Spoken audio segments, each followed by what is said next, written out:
You have an internet bill. It's been called the kill switch bill that would allow the president to seize control or shut down portions of the internet if the U.S. was under some sort of cyber attack. I don't know if you've seen the internet lately. There's a lot of people out there who think that what you are granting the president is absolute power to shut down freedom of speech. I mean, this is just over the top. No way. And total misinformation. I don't know whether people are intentionally peddling the misinformation. Here's the fact. Cyber war is going on in some sense right now. Our civilian infrastructure, the internet that runs the electric grid, the telecommunications grid, transportation, all the rest. Midnight. You reach for your phone.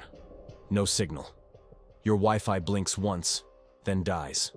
At first it feels like a glitch, a minor outage.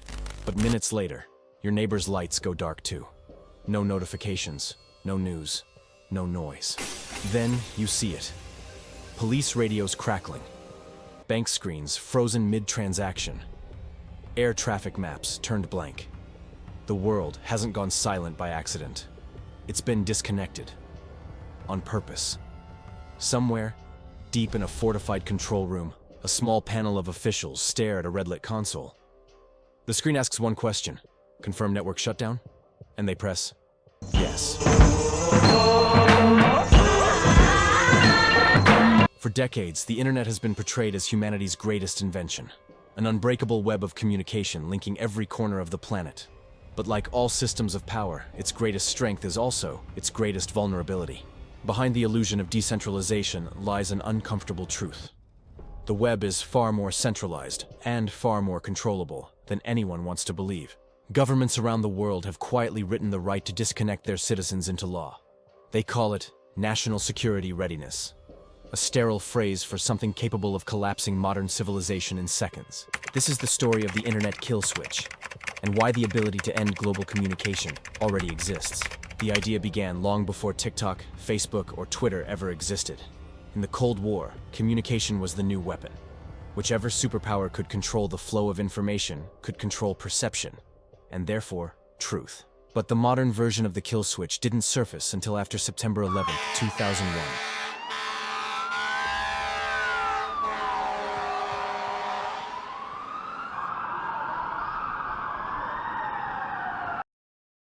That day rewired how governments saw the internet. The web was no longer just infrastructure, it was a battlefield.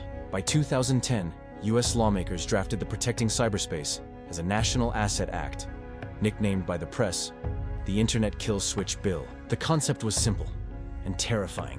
In a digital crisis, the president could order internet service providers to shut down sections of the web.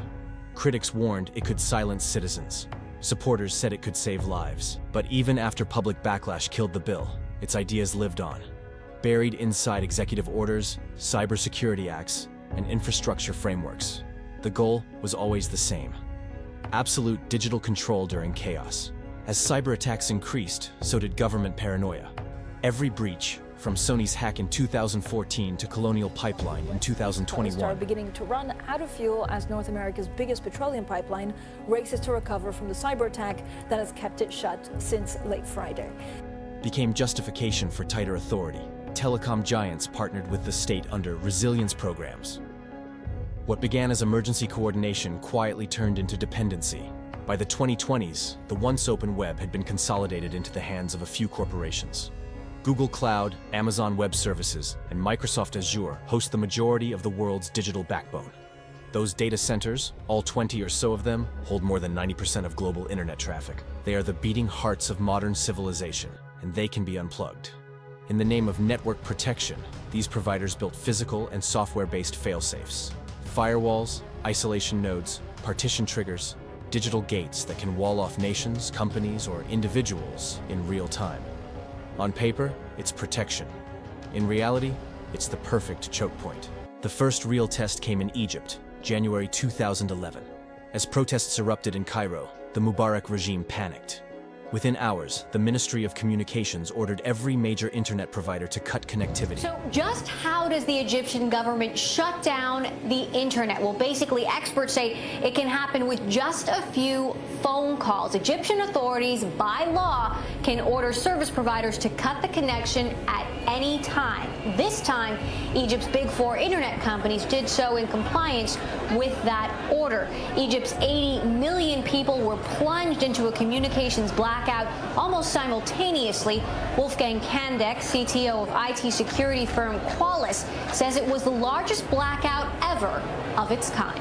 And just like that, 80 million people vanished from the web. It wasn't science fiction, it was infrastructure. For nearly a week, Egypt lived in digital darkness.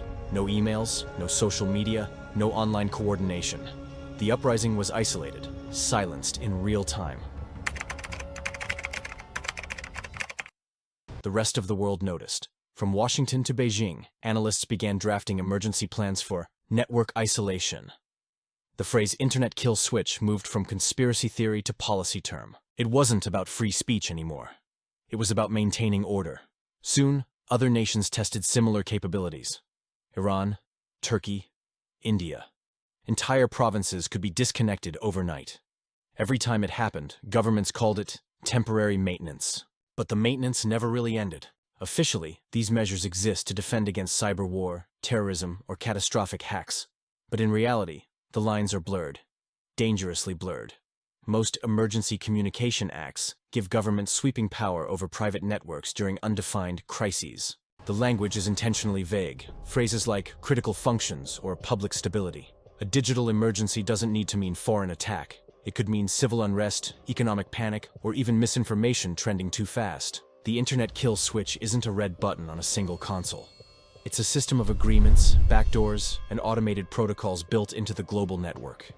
And the deeper you look, the more it resembles a distributed off switch. Modern network management tools can already throttle or disable entire regions automatically if they detect what's labeled as destabilizing activity. In other words, algorithms can now decide who gets to stay online. That's the part no one talks about. We've moved beyond government control into machine-enforced stability. An AI firewall that watches for patterns, not people. It doesn't care about freedom, expression, or truth, only order. Imagine an uprising beginning on social media. Trending hashtags, viral videos, digital chaos. The algorithm flags it as instability. Connection speed slow. Uploads fail. Live feeds crash. Not because someone told it to, but because that's what it's designed to do. The kill switch of the future isn't human. It's self-activating. If this sounds extreme, consider what's already happened quietly. In 2019, the Indian government executed the largest internet shutdown in democratic history, cutting off more than 50 million people in Kashmir. In Myanmar, military officials blacked out the web during the coups to control information flow. In Ethiopia, nationwide shutdowns occurred over protests. Again, labeled security operations.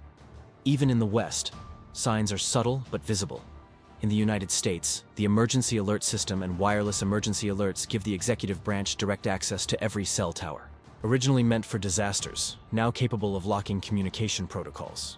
Telecom contracts contain lawful interception clauses, granting authorities immediate access to routing controls. That's the bureaucratic name for kill switch cooperation.